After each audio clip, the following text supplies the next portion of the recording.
Messieurs, j'ai invité la presse nationale pour informer les Sénégalais de la décision prise par la Commission de régulation du secteur de l'électricité de réviser les tarifs applicables aux consommateurs.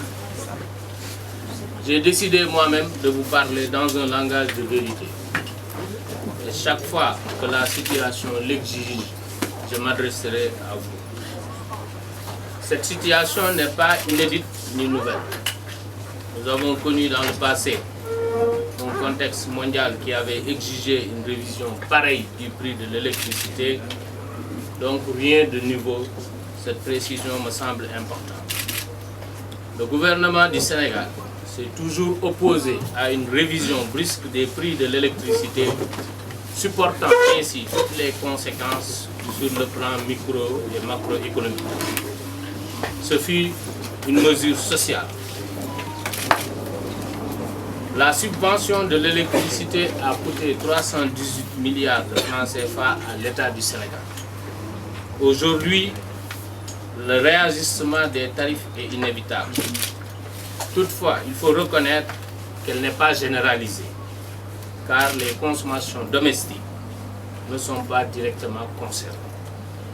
Pour rappel, en 2016, certains pays voisins avaient révisé leurs tarifs d'électricité.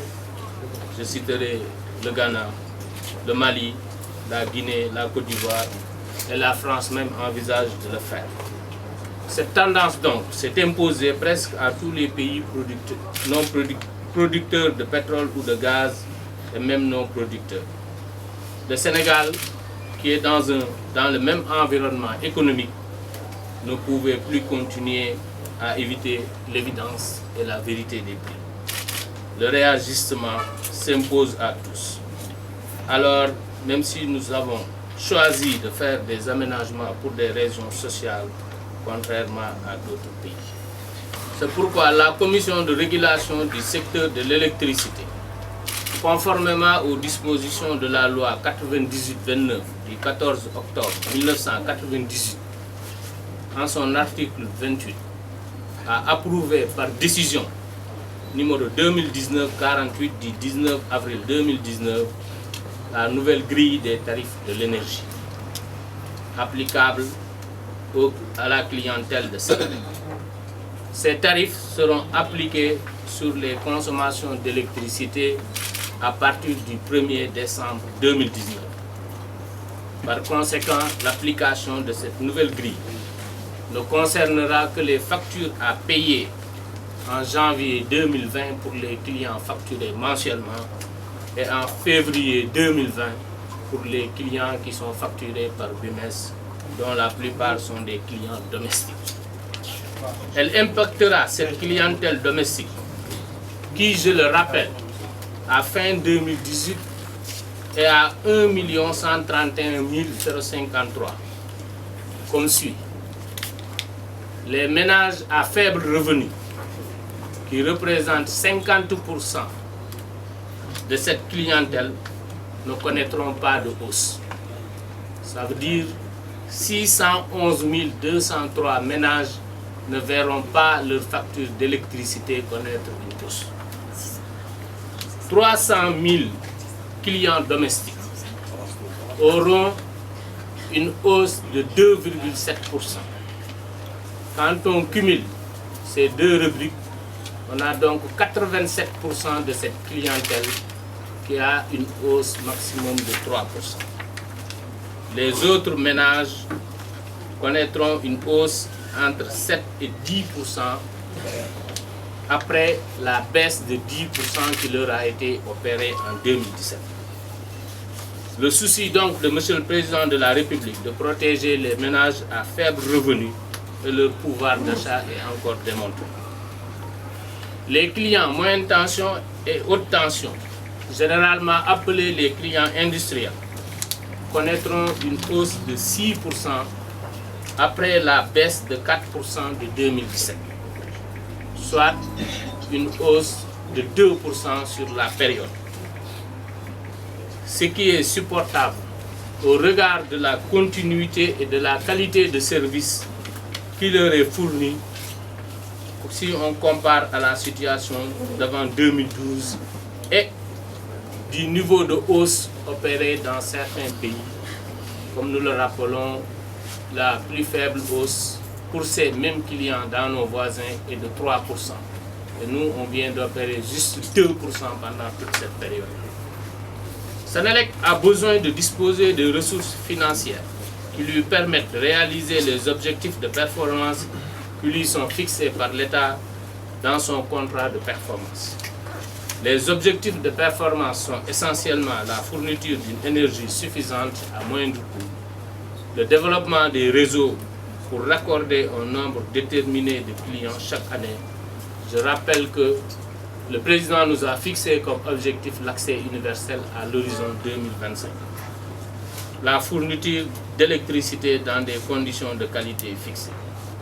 Les ressources nécessaires pour réaliser cette mission qui forment le revenu de Senelec sont déterminées et évaluées régulièrement par la CRSE sur des périodes tarifaires de 3 ans. Lorsque Senelec ne réalise pas les objectifs fixés dans son contrat de performance, les sanctions lui sont appliquées par cette même commission. Les ressources nécessaires à la réalisation des objectifs de Senelec se répartissent comme suit. 70 à 80% pour les achats de combustibles et assimilés. 20% pour les investissements dans la production et le réseau.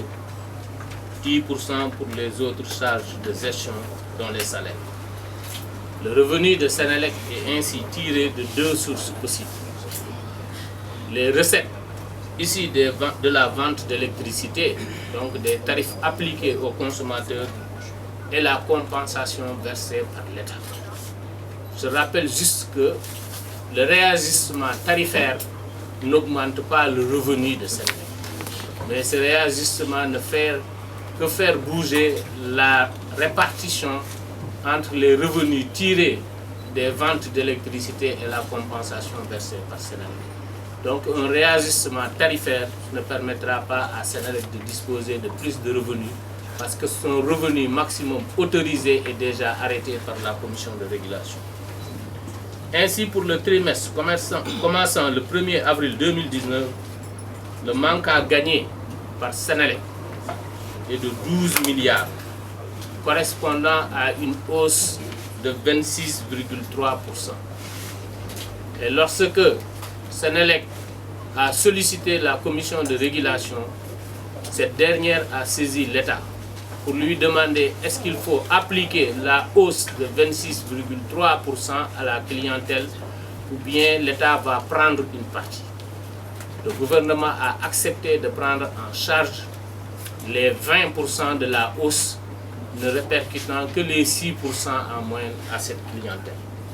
Et ces 6% constituent aujourd'hui une contribution de 2 milliards de la clientèle sur les 12 milliards attendus. Et l'État va encore verser à Senelec les 10 milliards de reliquats. Ainsi, pendant ces 3 années, le gouvernement a supporté 316 milliards de francs CFA afin d'éviter une augmentation des tarifs pour le consommateur.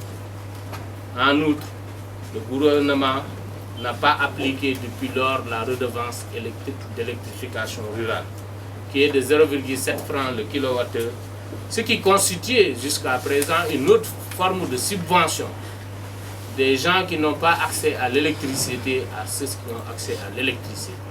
Donc aujourd'hui, ce réajustement tarifaire constitue une justice et une équité sociale à faire appliquer. Maintenant, pourquoi